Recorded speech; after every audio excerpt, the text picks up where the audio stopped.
देखो, कल जो पढ़े थे आप लोगों ने वो पॉजिटिव नेगेटिव टाइप थे और उसमें इंट्रोगेटिव टाइप आप लोगों ने नहीं पढ़ा था। ठीक है, आज की क्लास जो है हमारी पॉजिटिव पढ़ चुके हो आप लोग, नेगेटिव पढ़ चुके हो।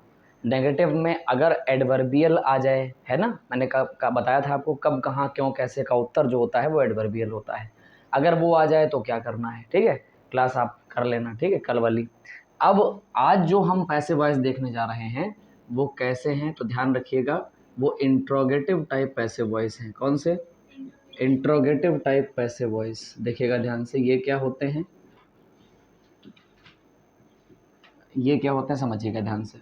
तो जैसा कि आप लोगों को पता है कि पॉजिटिव यानी सकारात्मक, नेगेटिव यानी नकारात्मक और इंट्रोगेटिव यानी प्रश्नवाचक, जिसमें प्रश्न का बोध हो, अर्थात सामने वाले से कोई क्वेश्चन पूछा जा रहा है तो उन वाक्यों को कहा जाता है इंट्रोगेटिव टाइप पैसिव वॉइस। ठीक, ये कितने प्रकार के होते हैं, तो ये 2 प्रकार के होते हैं।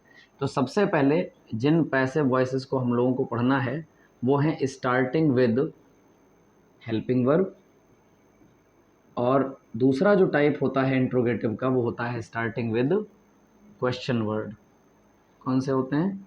Starting with question word. ठीक, ध्यान रखना, स्टार्टिंग विद क्वेश्चन वर्ड।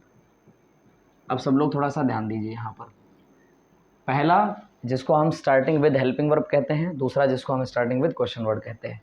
यानी ऐसे इंट्रोगेटिव सेंटेंस जो किससे शुरू हो, जो सहायक क्रिया से शुरू हो, जैसे इज, एम, आर, वाज, वर, ये सब, ठीक, इनसे शुरू हो। ठीक, और अगर हमारी WH फैमिली से कुछ शुरू होता है, ये WH फैमिली क्या होती है तो आप लोगों को पता होगा, जैसे वॉट, जैसे वेयर, जैसे हाउ, जैसे हु, ये सारी चीज़ें। ठीक है, तो आज जिन 2 चीज़ों पर हम लोगों को खतरनाक अध्ययन करना है वो ये हमारे टाइप के पैसिव वॉइस होने वाले हैं।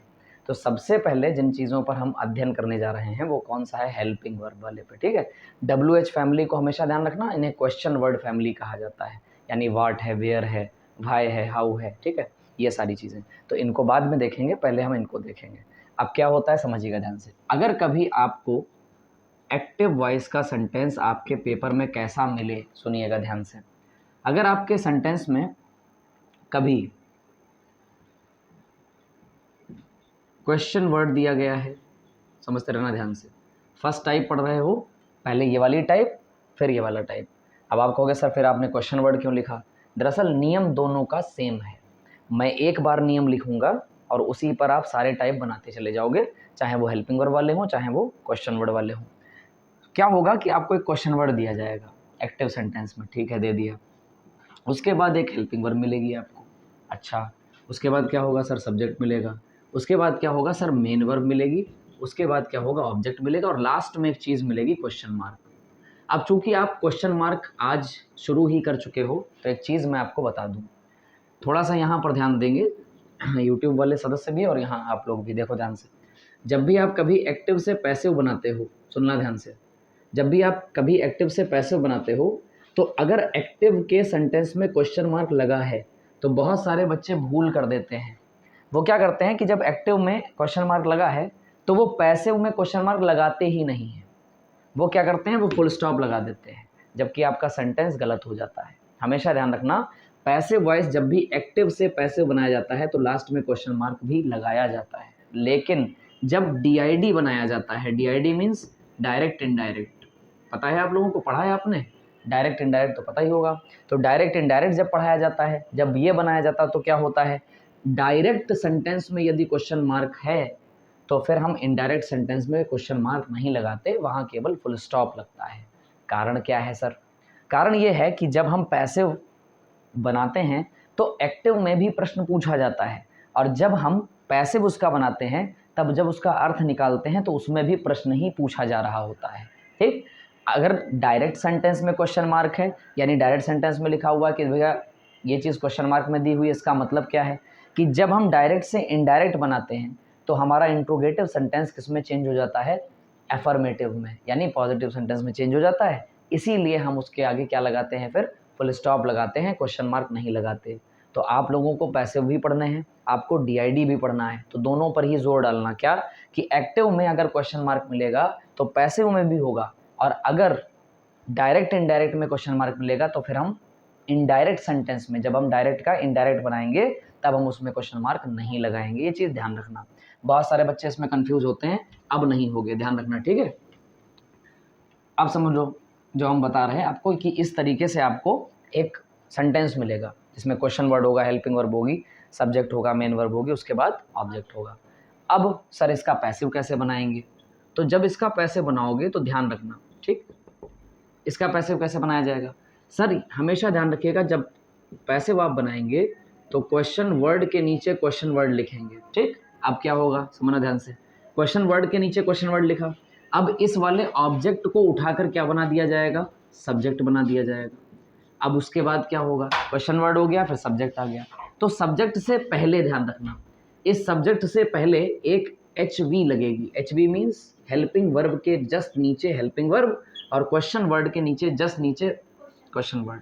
कभी कभी क्या होगा, कभी कभी ऐसा होगा कि सर दो हेल्पिंग वर्ब दे दी जाएंगी, तो पहली वाली सबसे पहले लगाएंगे, उसके बाद सब्जेक्ट लिखेंगे। ये सब्जेक्ट कहाँ से आएगा? इस ऑब्जेक्ट को क्या बनाया जाएगा? सब्जेक्ट बनाया जाएगा। तो HV1 के बाद क्या आएगा? सब्जेक्ट आएगा, और प्लस इसके बाद सर क्या होगा? HV2 आएगी। HV2 का मतलब क्या होगा?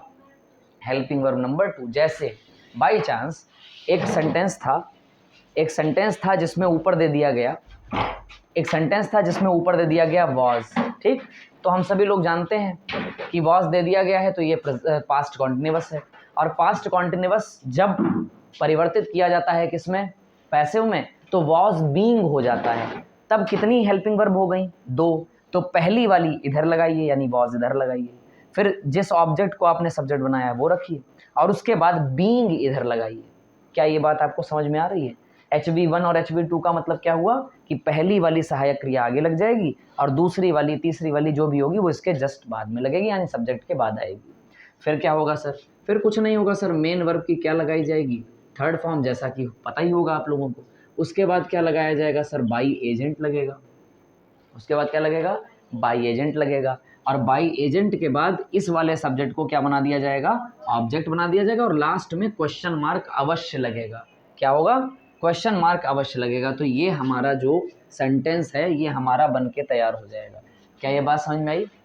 ये सेंटेंस हमारे बन के तैयार हो जाएंगे। तो पहला क्वेश्चन वर्ड के नीचे क्वेश्चन वर्ड, हेल्पिंग वर्ब के नीचे हेल्पिंग वर्ब, फिर सब्जेक्ट हो जाएगा, फिर मेन वर्ब हो जाएगी, और उसके बाद ऑब्जेक्ट मिल जाएगा। तो इसका पैसिव कैसे बनाएंगे? क्वेश्चन वर्ड मिला, पहली हेल्पिंग वर्ब लगाई, अगर एक ही है तो पहली लगा देंगे, दूसरी की ज़रूरत नहीं है, और अगर 2-3 होंगी तो पहली वाली पहले लगाएंगे, फिर सब्जेक्ट, फिर उसके बाद 2 और 3, उसके बाद ज़्यादा लगा देंगे। फिर क्या होगा सर? मेन वर्ब की थर्ड फॉर्म लगाएंगे, फिर उसके बाद बाई ऑब्जेक्ट लगा देंगे, यानी जिसको बाई एजेंट कहा जाता है वो लगा देंगे, उसके बाद ऑब्जेक्ट लगा देंगे।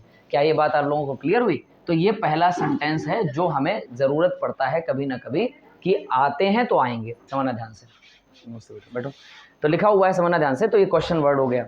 अब क्वेश्चन वर्ड प्लस HV चल रही है, HV प्लस सब्जेक्ट चल रहा है। कोचिंग तो नहीं है इसके बाद?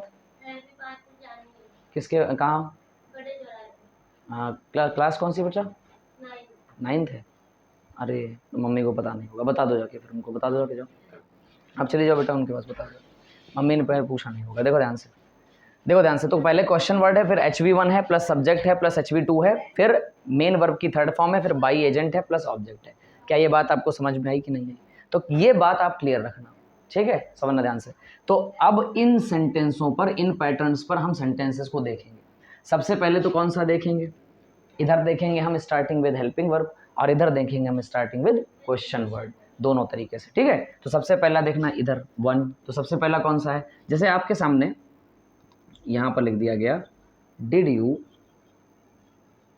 Tell the truth, question mark. अब ये पहला सेंटेंस आपके सामने आ रहा है, नियम आपके सामने आ गया है, और पहला सेंटेंस आपकी स्क्रीन पर है, समझिएगा ध्यान से। पहला सेंटेंस आपकी स्क्रीन पर है, कौन सा? Did you tell the truth, क्या तुमने सत्य बोला, ठीक है। अब क्वेश्चन मार्क लगा हुआ है, तो सभी बच्चे इतना तो जानते हैं कि जिसमें क्वेश्चन मार्क लगा यानी वो प्रश्नवाचक है, वो प्रश्नवाचक है। प्रश्नवाचक है तो इसका मतलब क्या है सर? वो इंट्रोगेटिव है। इंट्रोगेटिव है तो फिर कौन सा तरीका सर? हेल्पिंग वर्ब वाला या क्वेश्चन वर्ड वाला? तो पता चला सेंटेंस देखा, सेंटेंस में कहीं क्वेश्चन वर्ड है ही नहीं, क्वेश्चन वर्ड नहीं है, तो घबराने की कोई आवश्यकता नहीं। जब क्वेश्चन वर्ड होगा तो लगाएंगे, नहीं होगा नहीं लगाएंगे। तो ये कौन सा सेंटेंस हो गया? तो sir starting with helping verb, क्योंकि डिड एक हेल्पिंग वर्ब है, कितने बच्चे जानते हैं? तो ये हो गया हेल्पिंग वर्ब। यू क्या हो गया? सब्जेक्ट। टेल क्या हो गया? Main verb. और द ट्रुथ क्या हो गया? क्लियर? तो सबसे पहले तो ऑपरेशन करना है, कर लिया। ये भी पता चल गया कि कौन सा सेंटेंस है, पता चला सर ये स्टार्टिंग विद हेल्पिंग वर्ब वाला है। ठीक है, कोई दिक्कत नहीं। अब अगला टाइप क्या है? अगला सर काम है कि हम टेंस पता करेंगे। तो टेंस कौन सा है? तो पता चला सर पास्ट इंडेफिनिट। कैसे पता? क्योंकि डिड के साथ मेन वर्ब की फर्स्ट फॉर्म लगी है, तो हमें पता हो गया कि ये पास्ट इंडेफिनिट है। बताओ हाँ या ना? अब चूंकि जगह नहीं है इसलिए हम बार बार टेंस लिखेंगे नहीं, आप जान गए कि पास्ट इंडेफिनिट है। तो पास्ट इंडेफिनिट की सहायक क्रिया पैसिव वॉइस में क्या होती है? तो पता चला सर वॉज होती है और वर होती है। पक्का? तो सर ने नियम बताया है क्या, कि क्वेश्चन वर्ड मिले तो ठीक, ना मिले हटाओ। सर क्या रखा है? H1 HV मिली, HV मिल गई ना, तो HV के नीचे अब HV आएगी। इसका मतलब जो वॉज है वो इसी हेल्पिंग वर्ब के जस्ट नीचे लिखा जाएगा। HV के नीचे HV आएगी। क्लियर? अब कितने बच्चों को पता है सर HV आ गई? अब क्या करना है? सब्जेक्ट। तो इसी ऑब्जेक्ट को तो सब्जेक्ट बनाओगे, तो क्या लिखेंगे? Was the truth. क्या ये बात समझ में आई? अब चूंकि इसमें HV2 है ही नहीं, क्योंकि इसकी सहायक क्रिया तो सिंगल है ना, वाज और वर। जो नहीं है तो HV2 की कोई ज़रूरत नहीं, हटाओ, फिर इसको हटाओ, आगे बढ़ो। क्या चला? मेन वर्ब की थर्ड फॉर्म। तो मेन वर्ब है हमारी टेल, तो टेल की थर्ड फॉर्म होती है टोल्ड, सभी को पता है। सेकंड फॉर्म भी टोल्ड होती है, थर्ड फॉर्म भी टोल्ड होती है। तो वाज द ट्रुथ टोल्ड। अब क्या करेंगे सर? बाई लगाएंगे, तो लगा दिया बाई प्यार से, ये बाई एजेंट हो गया। और उठा के फिर क्या किया? इस सब्जेक्ट को वहाँ ऑब्जेक्ट बनाया जाएगा। तो ये सब्जेक्ट है, वहाँ ऑब्जेक्ट होके क्या हो जाएगा? यू ही रहेगा। तो यहाँ पर यू आ गया और लास्ट में क्वेश्चन मार्क कतई नहीं भूलेंगे। तो यहाँ पर हमारा सेंटेंस बनके तैयार हो जाएगा, was the truth told by you. Clear है? अगला सेंटेंस, अगला सेंटेंस जैसे दे दिया है, has the sorry has he broken the glass. क्या उसने कांच तोड़ दिया है? अभी बात पूछी जा रही ना, क्या उसने कांच तोड़ दिया है? Has he broken the glass. तो पहले ऑपरेशन करो। सर हैज़ क्या है? Helping verb. ही क्या है? सब्जेक्ट। ब्रोकन क्या है? Main verb. द ग्लास क्या है? ऑब्जेक्ट। बात खत्म। इसमें कोई घबराने वाली बात है? सीधी सी बात है, जब हमें पैटर्न पता है, जब हमें स्ट्रक्चर पता है तो हम तुरंत बना देंगे। क्लियर? अब खुद ही सोचो, अपने आप दिमाग पर जोर डालो, कौन सा टेंस है? तो पता चला सर हैज़ के साथ थर्ड फॉर्म लगी है, यानी प्रेजेंट परफेक्ट है। बताओ हाँ या ना? प्रेजेंट परफेक्ट है। तो प्रेजेंट परफेक्ट की सहायक क्रिया पैसिव वॉइस में क्या होती है? तो पता चला sir has been, have been. पक्का? अब इसमें दो HB आ गई कि नहीं आ गई? तो पहली वाली पहले लगेगी और सब्जेक्ट के बाद दूसरी वाली लगेगी। तो क्या करेंगे? क्या इसमें कहीं क्वेश्चन वर्ड है? नहीं है। नहीं है तो छोड़ो आगे, काहे इसमें रोना धोना थोड़े ना है, आगे बढ़ो। HV के नीचे HV लिखोगे। तो एक बात बताओ, ये ग्लास जो है वो जब यहाँ आएगा तो सब्जेक्ट के जस्ट नीचे क्या बताया था सर ने? HV के नीचे HV और सब्जेक्ट के नीचे सब्जेक्ट। तो ये देखो सब्जेक्ट ही है ना, ही के नीचे क्या रखा जाएगा? Sir the glass. अब खुद ही बताओ, तय करो, हैज़ बीन लगेगा या हैव बीन लगेगा? तो ग्लासेस तो है नहीं, प्लूरल तो है नहीं, सिंगुलर है, तो क्या लगाएंगे? हैज़ पहले लगाएंगे और बीन बाद में लगाएंगे। क्यों? HV1 पहले आ गई, फिर सब्जेक्ट आ गया, फिर HV2 आ गई। बताओ हाँ या ना? ठीक। अब क्या करेंगे? मेन वर्ब की थर्ड फॉर्म लगाएंगे। तो ब्रोकन तो पहले से थर्ड फॉर्म है, क्योंकि फर्स्ट फॉर्म होती है ब्रेक, सेकंड फॉर्म होती है ब्रोक, थर्ड फॉर्म होती है ब्रोकन। ये क्लियर हो गया? ठीक है। अब क्या होगा सर? ब्रोकन लगा देंगे। तो यहाँ पर हो गया सर ब्रोकन। क्या ये बात समझ में आई? और इसके बाद क्या सर? बाई एजेंट लगेगा, तो बाई एजेंट लगा दिया। अब क्या होगा? सब्जेक्ट को क्या बना दिया जाएगा? ऑब्जेक्ट। तो ही का क्या हो जाएगा? सर ही का हो जाएगा हिम। लास्ट में लगा देंगे क्वेश्चन मार्क। क्वेश्चन मार्क नहीं भूलेंगे। अगर आपने पूरा सेंटेंस सही बनाया है और लास्ट में क्वेश्चन मार्क नहीं लगाया है, इसका मतलब आपका पूरा सेंटेंस गलत है, उसको काट दिया जाएगा। बात समझ में आई? तो ये चीज़ ध्यान रखना। कितने लोग हेल्पिंग वर्ब से स्टार्टिंग समझ गए? एक और बताते हैं चलते चलते, फिर आगे बढ़ते हैं क्वेश्चन वर्ड वाले पे। देखना ध्यान से। जैसे यहाँ पर लिखा हुआ है, are you playing the match? Question mark. क्या मतलब हुआ इस बात का? Are you playing the match, इसका मतलब क्या हुआ, क्या तुम मैच खेल रहे हो। ठीक, तो सबसे पहला काम सर ऑपरेशन, तो आर क्या है, हेल्पिंग वर्ब, यू क्या है, सब्जेक्ट, प्लेइंग क्या है, मेन वर्ब, और द मैच क्या है, ऑब्जेक्ट। क्लियर हो गया। अब सर इसका टेंस पता कर लें, तो आर के साथ आईएनजी लगी है तो पता चला सर प्रेजेंट कॉन्टिन्यूअस है। प्रेजेंट कॉन्टिन्यूअस जो होता है पैसिव वॉइस में क्या होता है, is being, am being, are being. पक्का? तो इसमें दो एच बी आ गई। तो पहला काम क्या करेंगे सर, मैच जो है वो सिंगुलर है तो सब्जेक्ट के जस्ट नीचे क्या लिख देंगे, सब्जेक्ट। अब जब हम मैच को ले चुके हैं तो एम बीइंग नहीं लगेगा, आर बीइंग नहीं लगेगा, क्या लगेगा सर, इज बीइंग लगेगा। तो इज आगे लिख दी और बीइंग सब्जेक्ट के बाद लिख दिया। क्लियर है? तो हेल्पिंग वर्ब हो गई, सब्जेक्ट हो गया, एच बी टू हो गई। अब क्या चाहिए, अब चाहिए सर मेन वर्ब की थर्ड फॉर्म। तो प्लेइंग की थर्ड फॉर्म क्या हो गई सर, प्लेड हो गई। अब उसके बाद क्या हुआ, बाई एजेंट, तो बाई एजेंट उठा लीजिए। अब यू को हम चेंज कर देंगे किसमें, ऑब्जेक्ट में, तो यू का यू ही रहेगा और इस तरीके से हमारा सेंटेंस बन के तैयार हो जाएगा, is the match being played by you. बात समझ में आई? तो कितने लोगों को ये क्लियर हो गया है? अब बस इसमें से थोड़ा सा परिवर्तन, क्या, क्वेश्चन वर्ड आ जाएगा। देखिएगा ध्यान से, जैसे इधर आ जाइए तो यहाँ पर लिखा हुआ है वेयर आर यू लिविंग,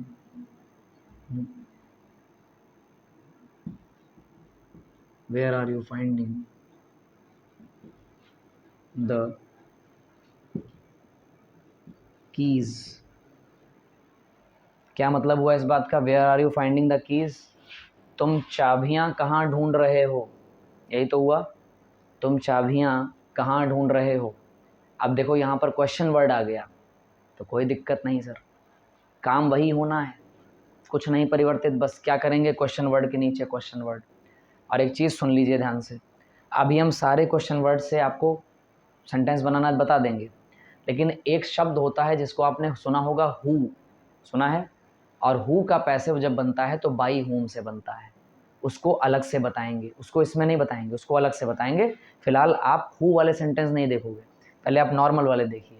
फिर एक ऐसा WH वर्ड है जिसका नाम है हु, उसके जो पैसिव होते हैं उसको बनाने का तरीका दूसरा होता है, वो ऐसे नहीं बनते। फिलहाल आप ऐसे वाले देखिए। अब जैसे लिखा हुआ where are you finding the keys, पहले ऑपरेशन कीजिए, वेयर क्या है, क्वेश्चन वर्ड, आर क्या है, हेल्पिंग वर्ब, यू क्या है, सब्जेक्ट, फाइंडिंग क्या है, मेन वर्ब, और द कीज क्या है, ऑब्जेक्ट। अब पता करो टेंस कौन सा है, तो पता चला सर आर के साथ आईएनजी लगी है तो यानी प्रेजेंट कॉन्टिन्यूअस है। प्रेजेंट कॉन्टिन्यूअस पैसिव वॉइस की सहायक क्रिया is being, am being, are being. तो सर ये जो द कीज है ना, इसको हम जस्ट किसके नीचे रखेंगे, सब्जेक्ट के नीचे, तो यहाँ पर आ जाएगा द कीज। बताओ हाँ या ना? फिर सर आपने कहा था क्वेश्चन वर्ड के नीचे क्वेश्चन वर्ड रखा जाता है तो क्या हो जाएगा, वेयर। बात समझ में आई कि नहीं? अब क्या करेंगे, HV1 लगाएंगे, बताओ हाँ या ना? तो HV1 कैसे तय करेंगे सर, कीज को देख कर तय करेंगे। तो इज बीइंग नहीं लगेगा क्योंकि सिंगुलर में लगता है, एम बीइंग नहीं लगेगा क्योंकि आई के साथ लगता है, तो बचा क्या सर, आर बीइंग। तो आर यहाँ पर लगेगा और बीइंग यहाँ पर लगेगा। बात समझ में आई कि नहीं आई? तो where are the keys being. अब क्या होगा सर, मेन वर्ब की थर्ड फॉर्म लगेगी, तो मेन वर्ब की थर्ड फॉर्म होगी फाउंड, फिर लगेगा बाई एजेंट, और बाई एजेंट के बाद यहाँ पर ऑब्जेक्ट लगा दिया जाएगा यू, वो ऐसे ही रखेंगे और लास्ट में रख देंगे क्वेश्चन मार्क, हमारा सेंटेंस बन के रेडी हो जाएगा। क्लियर है? अगला सुनिएगा ध्यान से, why was he playing the chess, question mark. क्या मतलब हुआ इसका, आराम से उतार लेना, why was he playing the chess, क्या मतलब हुआ इस बात का कि वो चेस क्यों खेल रहा था, यही तो, क्योंकि वॉज लगा हुआ यानी पास्ट की बात है, वो चेस क्यों खेल रहा था। अब हम कैसे बनाएंगे इसको सर, पहले ऑपरेशन कर लेंगे, वाई क्या है, क्वेश्चन वर्ड, वाज क्या है, हेल्पिंग वर्ब, ही क्या है, सब्जेक्ट, प्लेइंग क्या है, मेन वर्ब, और द चेस क्या है, ऑब्जेक्ट। क्लियर है? अब कैसे बनाएंगे सर, क्वेश्चन वर्ड के नीचे क्वेश्चन वर्ड, तो वाई लग गया, ठीक है। अब क्या करेंगे सर, पता चला सर द चेस जो है वो हमारा सब्जेक्ट बनेगा, तो ही को ढूंढेंगे और ही के नीचे लिख देंगे द चेस। अब चेस के अकॉर्डिंग पहले ये देखा कि वॉज के साथ आईएनजी आई है तो क्या है, यानी पास्ट कॉन्टिन्यूअस, और पास्ट कॉन्टिन्यूअस पैसिव वॉइस की सहायक क्रिया क्या होती है, वॉज बीइंग, वर बीइंग। अब चेस तो अकेला है तो क्या आएगा सर, वॉज बीइंग आएगा, तो वॉज यहाँ लिखा, हेल्पिंग वर्ब के जस्ट नीचे हेल्पिंग वर्ब, क्वेश्चन वर्ड के नीचे जस्ट नीचे क्वेश्चन वर्ड, सब्जेक्ट के जस्ट नीचे सब्जेक्ट, और इसके बाद जो दूसरी सहायक क्रिया बची वो यहाँ लिख दी। बताओ हाँ या ना। अब क्या करेंगे सर, मेन वर्ब की थर्ड फॉर्म, तो मेन वर्ब की थर्ड फॉर्म लगाई प्लेड, बताओ हाँ या ना। अब इसके बाद क्या करेंगे सर, बाई एजेंट लगाएंगे, और बाई एजेंट लगाने के बाद ये जो ही है, जो सब्जेक्ट है वो ऑब्जेक्ट में चेंज हो जाएगा, तो क्या हो जाएगा सर, हिम हो जाएगा, और लास्ट में लग जाएगा क्वेश्चन मार्क, और सेंटेंस इज रेडी। क्लियर है, आपका सेंटेंस बन के तैयार हो जाएगा। अब लास्ट वाला एक और देख लो ध्यान से, फिर देखना। जैसे लिखा हुआ है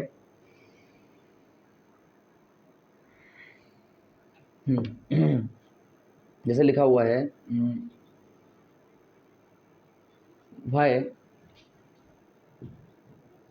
why will they have, why will they have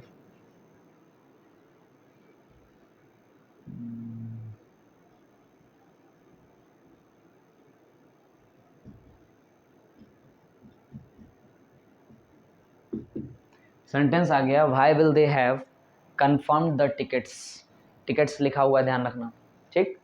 अब आप लोगों को हमने एक बात बताई थी कि सबसे पहले क्या करना है, ऑपरेशन, वाई क्या है, क्वेश्चन वर्ड, विल क्या है, हेल्पिंग वर्ब, हेल्पिंग वर्ब तो दोनों ही हैं लेकिन बीच में सब्जेक्ट आ गया है तो एक इधर एक इधर, ठीक। दूसरा क्या है, मेन वर्ब कंफर्म्ड, और द टिकट्स क्या है, हमारा ऑब्जेक्ट है। तो सेंटेंस कह रहा है तो हम इसके नीचे क्वेश्चन वर्ड लिखेंगे, क्वेश्चन वर्ड के जस्ट नीचे क्वेश्चन वर्ड लिखा। अब इसके बाद क्या करेंगे सर कि हेल्पिंग वर्ब मिलेगी, हाँ सर पहले टेंस पता कीजिए, विल हैव लिखा हुआ है, विल हैव लिखा है तो इसका मतलब है कि ये हमारा फ्यूचर परफेक्ट टेंस है, क्योंकि थर्ड फॉर्म भी लगी हुई है तो फ्यूचर परफेक्ट है। और फ्यूचर परफेक्ट पैसिव वॉइस की सहायक क्रिया क्या होती है, तो पता चला sir will have been, shall have been. और एक चीज़ और बताई थी मैंने, आई और वी के साथ शैल लगता है, बाकी सबके साथ विल लगता है, ध्यान रखना, क्लियर रखना। अब क्या होगा, वाई के बाद जैसे ही अब पता चलता सर विल हैव बीन तीन तीन आ गई हैं तो कोई चिंता नहीं, सर HV1 पहले लगाएंगे, तो सर वाई विल लगाएंगे क्योंकि टिकट्स के साथ विल ही लगेगा। अब क्या करेंगे, सब्जेक्ट रखेंगे, तो रख दिया द टिकट्स। क्या बात समझ में आई कि नहीं आई। अब इसके बाद क्या बची, HV2 हैव बीन, तो अब तीन अलग अलग नहीं रखी जाए, अब साथ में रखिए, क्या हो जाएगा, हैव बीन। क्लियर। अब थर्ड फॉर्म लगाइए सर, तो पता चला थर्ड फॉर्म पहले से लगी है तो क्या हो जाएगी सर, कंफर्म्ड हो जाएगी।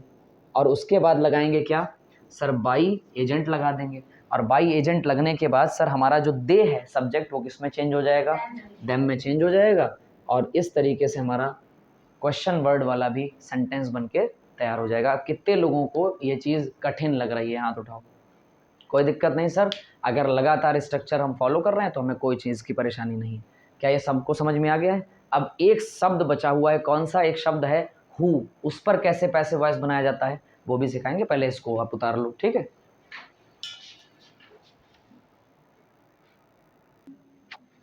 देखो ठीक है, ये वाले समझ गए। अब इसके बाद जो हैं हमारे क्वेश्चन वर्ड से ही एक अलग तरीके के पैसिव वॉइस निकल के आते हैं, वो देख लो कौन से हैं। अलग तरीके के नहीं कह सकते, बस उनको बनाने का तरीका अलग होता है, ठीक है। देखो जैसे 3 एग्जाम्पल देखो कि तुरंत समझ में आ जाएगा। देखो सभी सेंटेंसों पर जो इंट्रोगेटिव सेंटेंस होते हैं उन सभी पर चलना यही फार्मूला है, ठीक है, कोई दिक्कत नहीं। लेकिन एक शब्द है, इसको छोड़कर बाकी कुछ भी है, जैसे वॉट है, विच है, फलाने वगैरह जो भी है, तो अपना चलता है जैसे चलना चाहिए, जैसे जैसे रूल लगा है वैसे लगेगा। लेकिन एक शब्द है जो लोगों को परेशान कर देता है थोड़ा सा, और उस शब्द का नाम है हु। आपको एक चीज़ बता दें छोटी सी, इस हु को जब भी पैसिव वॉइस में चेंज किया जाता है तो किस में चेंज किया जाता है, बाई हुम में। मतलब एक्टिव सेंटेंस में अगर हु दिया होगा तो इसका जब पैसिव चेंज करोगे तो किस में चेंज करोगे, बाई हुम में चेंज करोगे। अब रुक जाना, पहले इसके पीछे का कारण सुन लो। जैसे एक बात आओ, हमने आपसे बोला, सेंटेंस ही देख लीजिए ध्यान से तो तुरंत समझ में आ जाएगा। जैसे यहाँ पर लिखा हुआ है who has broken the glass, ये लिखा हुआ है कांच किसने तोड़ा, ठीक है, समझना ध्यान से। क्या लिखा हुआ है? Who has broken the glass, ये लिखा है। अब ये जो सेंटेंस लिखा हुआ है who has broken the glass, इसका हिंदी मतलब क्या हुआ कि कांच किसने तोड़ा, है ना। तो एक बात बताओ, इसमें जो सब्जेक्ट है क्या वो कहीं दिखाई दे रहा है? भाई हु तो हो गया क्वेश्चन वर्ड, बताओ हाँ या ना। हैज़ क्या हो गई? Helping verb. ब्रोकन क्या हो गई? Main verb. और द ग्लास क्या हो गया? यही हुआ। अब यहाँ पर मजे से देखना, कितने अच्छी चीज़ यहाँ आज आपको पता चलेगी। नहीं पता है तो जान जाओगे, और पता होगा तो रिवाइज हो जाएगा। इसमें कहीं हमने सब्जेक्ट देखा? नहीं देखा ना। इसमें सब्जेक्ट है, दिख नहीं रहा है। दरअसल यही क्वेश्चन वर्ड सब्जेक्ट है। पूछो क्यों? अपने आप से पूछो, कांच किसने तोड़ा? किसी ने तोड़ा होगा। तो ये जो किसने नाम का शब्द है, आप दिमाग लगाइए, यही तो करता है। भाई किसी ने कांच तोड़ा होगा, तो ये जो किसी ने नाम का व्यक्ति है, इसी ने तो कांच तोड़ा है। तो जो काम करे वो, इसलिए मैंने इसको अलग से पढ़ाया। ये जो हु नाम का शब्द होता है, ये क्वेश्चन वर्ड भी होता है और साथ ही साथ सब्जेक्ट भी होता है। समझ गए? और कितने बच्चों को पता है कि जब भी हम एक्टिव वॉइस से सब्जेक्ट उठाकर क्या बनाते हैं, पैसिव का ऑब्जेक्ट बनाते हैं, तो उसके साथ एक चीज़ लगाते हैं, एजेंट। कौन सा एजेंट? By agent. बताओ हाँ या ना। आप खुद ही देखो, ये वाला सब्जेक्ट उठकर जब यहाँ ऑब्जेक्ट बनता है तो उसके पहले एक चीज़ लगाई जाती है, बाई लगाया जाता है, ठीक। तो इसी तरीके से जैसे आई का ऑब्जेक्ट मी होता है, वी का ऑब्जेक्ट अस होता है, यू का ऑब्जेक्ट यू होता है, ही का हिम, शी का हर, इट का इट ही रहता है और दे का देम हो जाता है। इसी तरीके से हु सब्जेक्ट हो, अभी हमने बोला ना क्वेश्चन वर्ड होने के साथ साथ ये सब्जेक्ट भी है। और जब इस सब्जेक्ट का हम ऑब्जेक्ट बनाते हैं तो ध्यान रखना, फिर हु को किस में चेंज कर देते हैं? हुम में चेंज कर देते हैं। तो अगर हम आपसे कहें, क्या आपको चीज़ समझ में आ रही है? भाई एक्टिव वॉइस के सब्जेक्ट को पैसिव में जब चेंज किया जाता है तो बाई लगाया जाता है और फिर ऑब्जेक्ट बना दिया जाता है। बोलो हाँ या ना।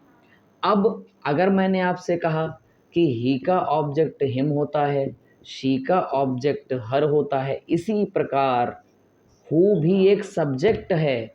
क्वेश्चन वर्ड तो है ही साथ क्या है? सब्जेक्ट है। इसलिए ये जो हु है जब बनता है पैसिव वॉइस में ऑब्जेक्ट, तब ये चेंज हो जाता है हुम में। और परंपरा कहती है, रीति रिवाज कहते हैं, है ना। क्या रिवाज कहता है कि ऑब्जेक्ट से पहले क्या लगाया जाता है? बाई। तो हम क्या करते हैं? हुम से पहले लगाते हैं बाई। इसलिए पैसिव वॉइस में एक्टिव सेंटेंस में आया हुआ हु किस में चेंज हो जाता है? बाई हुम में चेंज हो जाता है। ये तो सब रटा देते हैं कि बाई हुम लगाओ, लेकिन क्यों लगाओ ये नहीं पता होता। आप समझ में आ गया? क्योंकि हु एक ऐसा क्वेश्चन वर्ड है जो स्वयं ही सब्जेक्ट का काम करता है।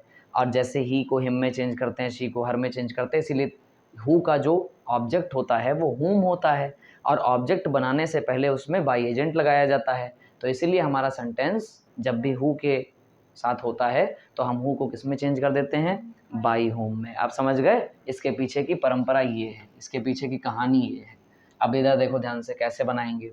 तो हम लोगों को पता है, क्या पता है? कि सर क्वेश्चन वर्ड के नीचे ही क्वेश्चन वर्ड रखा जाता है। लेकिन सर ने कहा था वॉट आ जाए, विच आ जाए, बाकी सारी चीज़ें आ जाएं तो उसको ऐसे रखते हैं। लेकिन जैसे हु आ गया है तो उसको क्या करेंगे? किस में चेंज कर देंगे? बाई हुम में। और अच्छा एक चीज़ और दिमाग लगाओ, जब एक बार बाई आ गया है, अब तुम सोचो ये वाला भी बाई लगा दें, नहीं। बाई अगर एक बार आ गया है तो बार बार बाई लगाया नहीं जाता है। तो बाई होम आ गया। अब क्वेश्चन वर्ड के बाद देखो, क्वेश्चन वर्ड आना चाहिए, तो क्वेश्चन वर्ड के नीचे क्वेश्चन वर्ड आ गया, ठीक। अब क्या आना चाहिए सर? हेल्पिंग वर्ब नंबर आनी चाहिए। तो हेल्पिंग वर्ब कैसे पता करें? पहले ऑपरेशन कर लिया हम लोगों ने। ऑपरेशन करने के बाद पता चला ये हैज़ के साथ थर्ड फॉर्म लगी है। हैज़ के साथ थर्ड फॉर्म लगी, इसका मतलब कौन सा टेंस है? ये प्रेजेंट परफेक्ट। यही तो है, हैज़ के साथ थर्ड फॉर्म लगी है तो प्रेजेंट परफेक्ट हुआ, और प्रेजेंट परफेक्ट की पैसिव वॉइस क्या हुआ sir, has been, have been. तो क्या करेंगे सर, बाय whom। अब ग्लास तो अकेला है ना, तो क्या लगाएंगे, हैज़, फिर लगाएंगे ऑब्जेक्ट का बनाएंगे सब्जेक्ट, तो क्या हो गया, ग्लास हो गया, और फिर इसके आगे लगा देंगे बीन, क्लियर है, और उसके बाद लगा देंगे क्या, थर्ड फॉर्म। तो थर्ड फॉर्म लग गई ब्रोकन। अब थर्ड फॉर्म के बाद क्या बाई एजेंट लगाएंगे, क्या ऑब्जेक्ट लगाएंगे, नहीं सर, लास्ट में बन जाएगा क्वेश्चन मार्क, और ये सेंटेंस बन के तैयार हो जाएगा, by whom has the glass been broken. अब रुक जाना, अभी हाथ नहीं चलाना। Who was playing the cricket. इधर देखो सभी लोग, बहुत ध्यान से देखना। ऐसे ये सेंटेंस आ गया पेपर में पैसिव वॉइस में, वहाँ लिखा हुआ who was playing the cricket, तो इतना तो सर ने बता दिया है कि हु को किस में चेंज करेंगे, बाय होम में चेंज करेंगे। तो हु के जस्ट नीचे क्या लिखेंगे सर, बाय होम लिखेंगे। अब रुक जाओ, ऑपरेशन कर लो, ये हो गई हेल्पिंग वर्ब भी हो गई, मेन वर्ब भी हो गया, ऑब्जेक्ट। अब टेंस पता करो, तो वॉज के साथ आईएनजी लगा है यानी पास्ट कॉन्टिन्यूअस, और पास्ट कॉन्टिन्यूअस की सहायक क्रिया होती है sir was being were being, यही तो होती है। तो वाज बीइंग वर बीइंग यही तो पैसिव में होती है। तो इसमें दो एचवी हो गई, तो एक पहले लगेगी एक, क्या ये बात आपको समझ में आ गई। तो इस वाले हु को चेंज कर दिया किसमें, बाय हुम में। अब ये ऑब्जेक्ट जो है वो सब्जेक्ट बनेगा, तो क्या किया जाएगा सर, द क्रिकेट लिखा जाएगा, बोलो हाँ या ना। अब क्रिकेट के साथ क्या आएगा सर, वॉज आएगा, और दूसरी वाली हेल्पिंग वर्ब किधर आ जाएगी, यहाँ आ जाएगी। अब क्या लगेगी सर, मेन वर्ब की, मेन वर्ब की थर्ड फॉर्म क्या हो जाएगी सर, प्लेड हो जाएगी। अब कुछ बचेगा क्या, कुछ नहीं बचेगा। क्या बाई लगेगा, नहीं लगेगा। क्या ऑब्जेक्ट लगेगा, नहीं लगेगा, वो तो पहले ही लग गया। तो लास्ट में क्या लगा देंगे, क्वेश्चन मार्क। क्लियर है। अच्छा चलते चलते एक तुम लोग बना दो, फिर हम जान जाएंगे कि तुमने हु वाले समझ लिए। जैसे लिखा हुआ है who had seen the picture. अब ये बना दो फटाफट, कैसे बनाएंगे, who had seen the picture. सबसे पहले क्या लगाएंगे अनुष्का सर, सबसे पहले हु को चेंज कर देंगे, बाय हुम में चेंज हो जाएगा। क्या आपको देखो एक बात, और रट नहीं रहे हो, समझ रहे हो कि नहीं, रटना नहीं है। कॉन्सेप्ट अगर क्लियर है तो कोई भी सेंटेंस आ जाए हम बनाने में सक्षम हैं। क्लियर है ये बात। तो यहाँ पर बाय होम आ गया। अब बाय होम के बाद क्या किया सर, ये हो गई हमारी हेल्पिंग वर्ब, ये हो गई मेन वर्ब, ये हो गया ऑब्जेक्ट। तो ऑब्जेक्ट को सब्जेक्ट बनाएंगे, तो सब्जेक्ट, अब ये वाला स्थान तो क्लियर है, तो हम यहाँ पर रखेंगे क्या, द पिक्चर। अच्छा रुक जाओ, पिक्चर तो रखेंगे, लेकिन अब सेंटेंस का टेंस भी पता कर लें, तो पता चले सर हैड के साथ थर्ड फॉर्म लगी है, क्योंकि फर्स्ट फॉर्म होती है सी, सेकंड फॉर्म होती है सॉ, और थर्ड फॉर्म होती है सीन। तो पता चला सर ये पास्ट परफेक्ट है, बताओ हाँ या ना। और पास्ट परफेक्ट की सहायक क्रिया पैसिव वॉइस में क्या होती है, तो हैड बीन होती है। तो पिक्चर से पहले लगा देंगे हैड, और पिक्चर के बाद लगा देंगे बीन। क्लियर है सबको। तो by whom had the picture been, और लास्ट में लग जाएगा थर्ड फॉर्म लग जाएगी, जो कि पहले से लगी हुई है सीन, क्वेश्चन मार्क, और हमारा हु वाला सेंटेंस क्लियर हो जाएगा। कितने लोगों को समझ में आ गया है, सही। तो अगर इस पर कोई भी अब प्रश्न बनेगा तो आप सब लोग करने में सक्षम होंगे, ठीक है। इसके बाद देखो ये जो परंपरा हमारे यहाँ चलती है किसकी, इंट्रोगेटिव पैसिव वॉइस की, वो आपकी क्लियर हो गई यहाँ पर, ठीक है। बहुत सारे हैं, अब किसी भी टाइपोलॉजी का आपको दे दिया जाए तो आप बनाने में सक्षम हो जाएंगे, ठीक है। अब तो अब कल जो आप आओगे तो हम इसके अन्य प्रोग्राम्स आपको पढ़ाएं, अन्य जो टाइप्स हैं वो पढ़ाएंगे। कहने का मतलब है कि जिसमें इम्परेटिव वाक्य होंगे वो शुरू हो जाएगा आपका, इसमें ऑर्डर है, रिक्वेस्ट है, एडवाइस है, ये सारी चीज़ें कल हो जाएंगी। इसके बाद लेटेस्ट चलेंगे, फिर कर्ता जब अनइम्पॉर्टेंट है वो वाला चलेगा। इन तरीके के पैसिव वॉइस आप लोग बनाना सीखोगे। क्लियर। अगली क्लास में मिलेंगे फिर, तब तक अपना ध्यान रखो, कुछ रहो, मस्त रहो। बहुत बहुत धन्यवाद।